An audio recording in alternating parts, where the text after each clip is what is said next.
se përket konstituimit të kuvendit, kjo çështje është e qartë. Dilema që a duhet të zgjedhet presidenti apo qeveria përpara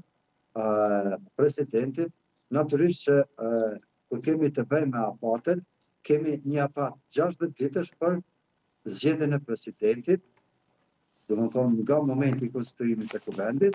dhe një afat tjetër 15 ditësh për krijimin e qeverisë. Tash, mund të ketë këtu kontestim nga cili-do grup parlamentar që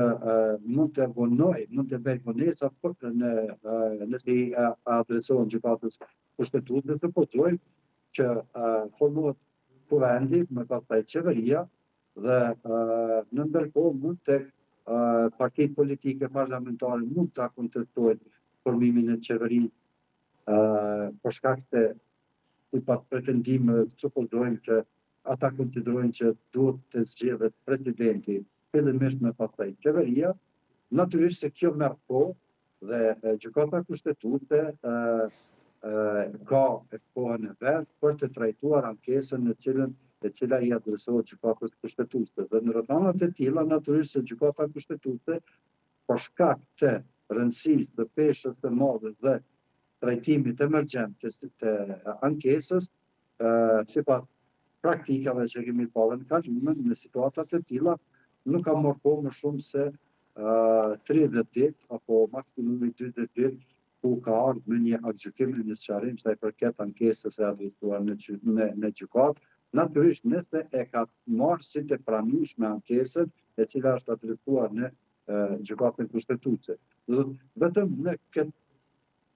pjesë mund të ketë vonesa në rast se ndonjë nga partitë parlamentare e kontestojnë zgjedhjen votimin e qeverisë në Kuvendin e Republikës së Kosovës para zgjedhjes së presidentit. Kjo është vetëm një aspiracje ku mund potencialisht të shfrytëzohet nga cilat-do parti, mund të adresohet edhe nga vetë partia fituese që të ketë sqarime që a duhet fillimisht në situatën konkrete të zgjedhet qeveria apo presidenti. Dhe natyrisht